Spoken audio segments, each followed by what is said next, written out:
The year was 1584, a cold place where people fought, with fog rolling across the ground like upset spirits. A samurai named Renji stood still, not because he was scared, but because of something much more dangerous, not trusting himself. Warriors ran past him. Swords hit each other. Arrows flew through the sky like angry birds, but Renji stayed frozen. His sword felt heavy in his hand, as if all the lack of trust he had ever carried had joined into the blade itself. He wasn't fighting an enemy. He was fighting the voice inside him that whispered, "You're not ready. You're not strong enough. You will fail."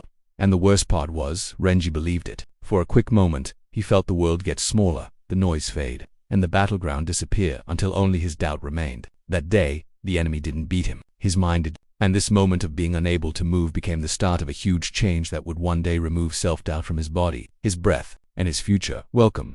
Subscribe if you choose to walk the path where weak ideas about yourself die and the warrior inside is born again. Chapter 1. When self-doubt becomes a shadow. After the fight, Renji felt shame burn inside him like a hidden cut. He wasn't weak. He wasn't unskilled. But he didn't trust himself. Not trusting himself had become his shadow, always next to him, always whispering, always pulling him backward. It followed him from the training area to the quiet wooden hallways of the school to the riverbank where he once practiced his moves with confidence. But now every reflection in the water felt like a stranger looking back. He questioned everything, his value, his skill, his future. When other samurai practiced, he watched from far away, afraid to join them, afraid that one mistake would prove everything the ghost inside him whispered was true. He compared himself to other warriors, to their speed, their carefulness, their bravery. Every time he compared himself, it cut another piece from his confidence. Every silent "I'm sorry" carved another scar inside him. He made his own voice quieter. He hid his own abilities. He moved like a warrior wearing armor that wasn't his. And the worst part was, Renji believed the enemy was outside him, when the truth was, the enemy was inside. 1,000 battles could not hurt him as much as the single story he told himself every day: "I am not enough." His master, Kenshiro, watched this decline without stepping in. A true teacher does not bother a student until the student is ready to hear the truth without breaking. One evening, as Renji sat alone cleaning a blade he no longer believed he deserved to hold, Kenshiro came up to him quietly. "The greatest warrior," he said, "is the person who defeats the voice that says he cannot." The words sank into Renji like a slow, deep cut. He realized he wasn't missing strength. He was missing clearness, a way to fight the invisible enemy inside his own mind. And that night, Kenshiro decided Renji was finally ready for a secret method known only to the most focused samurai. Chapter 2. The method no master was allowed to teach. Kenshiro took Renji into a quiet room lit by one lantern. The flame flickered against the old wooden walls, casting shadows that shook like spirits from another time. It was a room Renji had passed many times but never entered, a room kept for truths that weighed heavily on the spirit. In the center stood a wooden chest, darkened by age, held together with iron bands, as if it contained something too powerful to be trusted out in the open. Kenshiro knelt beside it with a respect Renji had never seen. He touched the lid gently, almost sadly, as if he were about to wake a sleeping demon. "This scroll," Kenshiro whispered, "was not meant for many eyes. It has ended more weakness than any sword, and broken more weak minds than any enemy." Renji felt cold air crawl across his skin. The importance of the moment pressed on his mind like armor. Kenshiro opened the chest. The hinges groaned like an old warrior rising from his grave. Inside lay a single scroll, old, torn edges burned, with marks of time deep in its paper. Kenshiro unrolled it slowly. The title read, "The Method That Kills the Ghost Within." The lantern light dimmed as if bowing to the words. Renji's breathing tightened. Something inside him knew the danger and the need hidden inside that ancient ink. Kenshiro's voice lowered. "This technique is not given to the young because it destroys the soft part of the mind. Once you learn it, you will never again hide behind excuses or behind the person you used to be." Renji bowed his head. "Master, I am already less than the man I want to become." A long silence filled the room, a silence so heavy it felt like a test. Finally Kenshiro nodded, then listened carefully. He touched the scroll. "Self-doubt is not weakness. It is confusion. The mind divided against itself. You want to act, but the ghost inside you pulls you back." He leaned closer. "This method ends that division forever." Then he showed the main rule, the sentence that would change Renji's fate. "A samurai acts first. The mind adjusts later." Those words hit Renji like a blade pulled out in the dark. This was no technique. It was a rebirth, and it would become Renji's new identity. Chapter 3. The First Test. The Edge of Fear. Kenshiro took Renji to a wooden platform above a very deep, narrow valley. The path leading there was small, lined with twisted pine trees that made soft creaking sounds in the night wind. Every step Renji took felt heavier, as if the ground itself knew he was walking towards something that would change him forever. Moonlight cut through the fog like a blade. The river roared far below, its sound echoing against the cliffs like the distant growl of an ancient beast. "Jump," Kenshiro said. Renji's breath stopped. The single word fell into the night like an order from the heavens. Renji froze. Master, I could die. Kenshiro replied. It is not death you fear. It is the story your mind creates about it. Renji felt his heart pounding so loudly he wondered if the mountain could hear it. His hands were sweating, even though the night was cold. His legs shook, not from the height, but from the storm inside his chest. Kenshiro stepped closer. The waiting you feel is not you. It is the ghost, a bug that feeds on every pause, every memory of failing, every lie your mind whispers. Renji looked down again. The distance seemed even greater now. His mind began creating stories of broken bones, of drowning, of being shamed. Each story grew sharper, louder, more believable. Kenshiro's voice cut through them like a sword. You kill the ghost by killing the pause. The words struck Renji deeper than any blade. Kenshiro lifted a finger. No thought, no movement, no intention, no action, no decision, no execution, no permission, no second thought, no argument inside. Renji felt the ghost rising. Panic, excuses, the familiar tightness in his chest. But this time, he refused to listen. He didn't give himself time to think. He jumped dart for the first time in his life.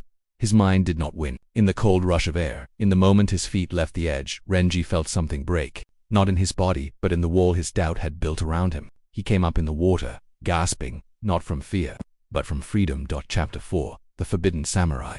Method. Kenshiro placed 3 stones before Renji. Each stone was carved with a symbol, old letters that had been drawn by monks centuries ago. They weren't just for decoration. They were reminders of the warriors who had used this method to change their spirits and quiet their inner ghosts. These stones, Kenshiro said, represent the 3 cuts that sever self-doubt. Renji knelt before them. Feeling the weight of something ancient pressing on his chest, Kenshiro pointed to the first stone. 1. The strike without permission. When a task shows up, you move instantly. Kenshiro's voice was firm, almost sharp. You have lived your entire life asking permission from your mind. Should I do this? What if I fail? What if I am not good enough? Every question is a doorway the ghost walks through. He leaned closer. Permission is where self-doubt is born. Renji felt those words cut deep. He had spent years waiting to feel ready, waiting for bravery, waiting for the right moment. But the right moment had never come. Kenshiro continued. A samurai does not wait for readiness. He creates readiness by moving. Instant movement destroys waiting. Renji realized that waiting wasn't a choice. It was a sickness. 2. The death of the second thought. Kenshiro tapped the second stone. The first thought is your gut feeling. The second thought is fear. The third thought is the ghost. Renji closed his eyes. He knew this pattern too well. The first thought, strike. The second thought, what if I miss? The third thought, don't do it. You'll embarrass yourself. Kenshiro spoke calmly. The longer you think, the weaker you become.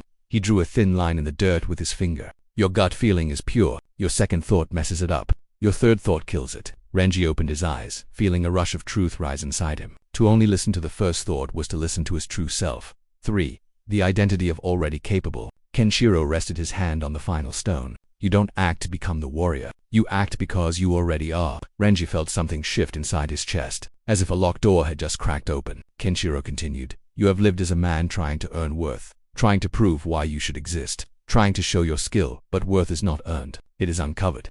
He stood and looked toward the distant mountains. When a warrior believes he is unfinished, he waits. When he believes he is already made, he acts. Identity first, action second, confidence third. This is the order that removes self-doubt forever.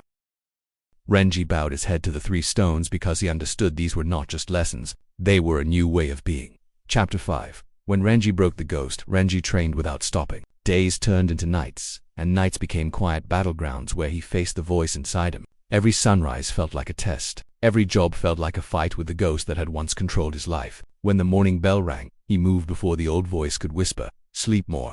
There were moments when being tired wrapped around him like chains. Moments when the floor felt warm, the air felt heavy, and his mind tempted him with comfort. But Renji no longer gave comfort time to argue. Before the thought could form, his feet were already on the ground.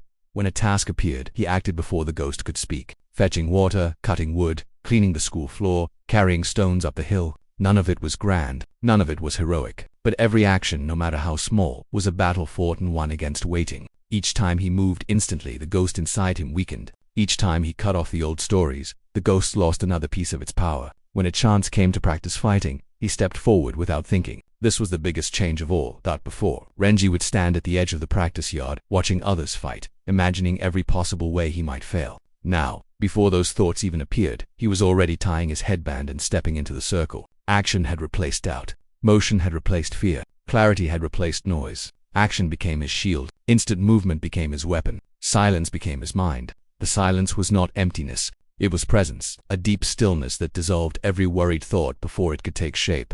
One morning, Kenshiro handed him a wooden sword. Strike that post. Renji didn't aim, didn't think, didn't calculate. He struck. The sound echoed through the cold air, clean and sharp, the sound of a man acting without permission, without waiting, without being divided inside his own mind.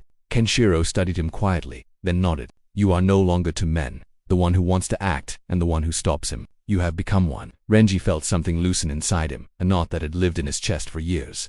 The ghost inside him had finally starved, not because Renji fought it, but because he stopped feeding it. He understood something deep. Self-doubt does not die through bravery. It dies through speed, through action faster than thought, through movement before fear can open its mouth. Renji was no longer a man trying to believe in himself. He had become a man who had nothing left to doubt.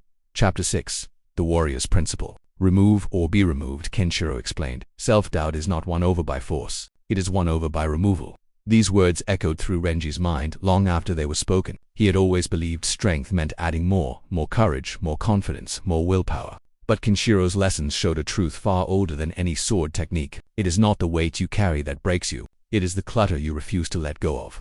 Remove waiting. Remove arguing with yourself. Remove arguments inside your head. A samurai's mind is a clean battlefield. Only action and truth remain. Kenshiro walked with Renji along the mountainside as he continued teaching. When a warrior is young, he said, he fills his mind with noise. He tries to remember every lesson, every warning, every fear, every expectation. That noise becomes armor that doesn't protect. It chokes you. He paused, picking up a fallen leaf. Clarity, he whispered, is created not by adding more, but by removing what does not belong.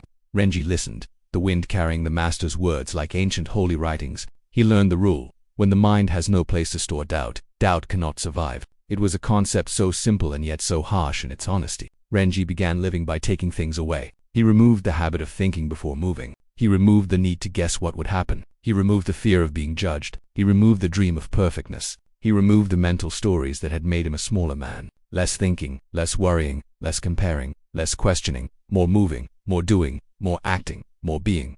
With each thing he removed, Renji felt lighter, not physically, but in his spirit, his mind, his emotions. The weight he carried wasn't his sword. It was his own weighting. Now, that weight was fading. Kenshiro showed the rule with a simple exercise. Draw your sword, he said. Renji drew it. Now, put it back in the holder.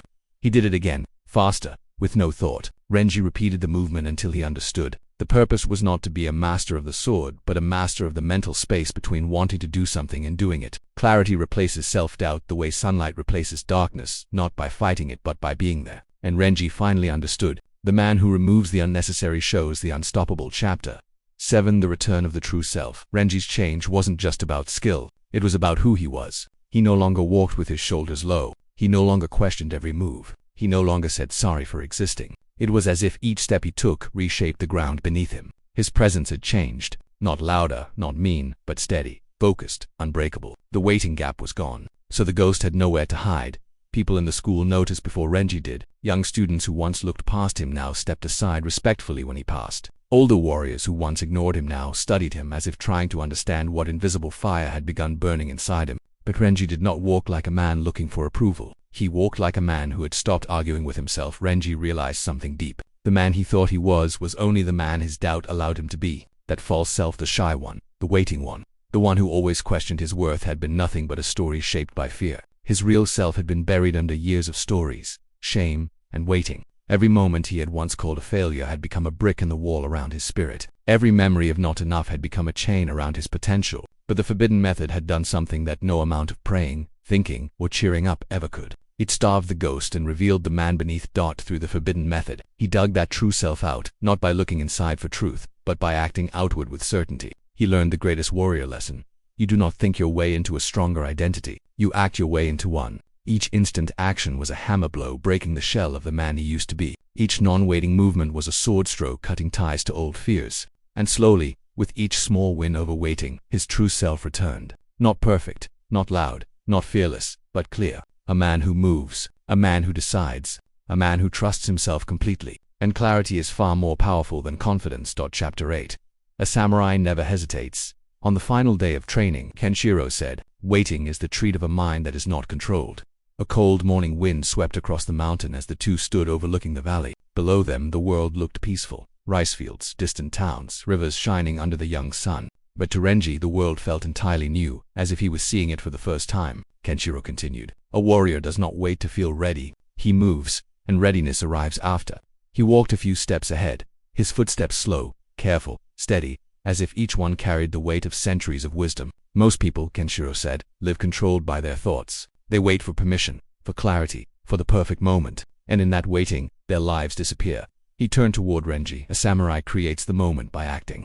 Renji felt those words settle deep in his bones. Erase the gap and you erase the ghost. The ghost, that presence that once lived in his waiting, now felt far away, weak, almost unreal, like a bad dream fading in morning light. Renji didn't feel the same kind of confidence other warriors bragged about. He didn't feel unbeatable. He didn't feel better than others. What he felt was stillness, a quiet mind, a steady heart, a clear path.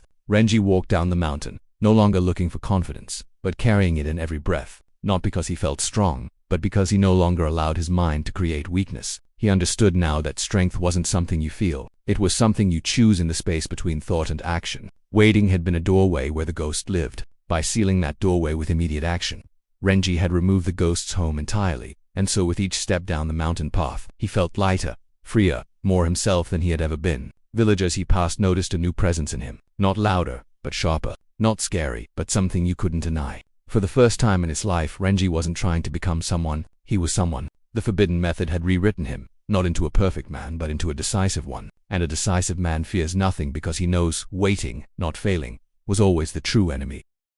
Now it's your turn. Think of one thing you've been putting off today. A message, a task, a dream, a responsibility. Do it within 5 seconds. No pause, no permission, no ghost, because every second you wait, the ghost grows stronger. And every second you act, the ghost starves. The smallest action can rewrite who you believe you are. The simplest decision can change who you are. A warrior is not built through big victories, but through tiny acts of bravery repeated without waiting. So choose your action. Move now. Become the warrior your future self is waiting for. Comment below. Today I kill the ghost by doing. Subscribe and join the warriors who refuse to let self-doubt decide their lives. The ones who live with clarity, movement, and inner silence.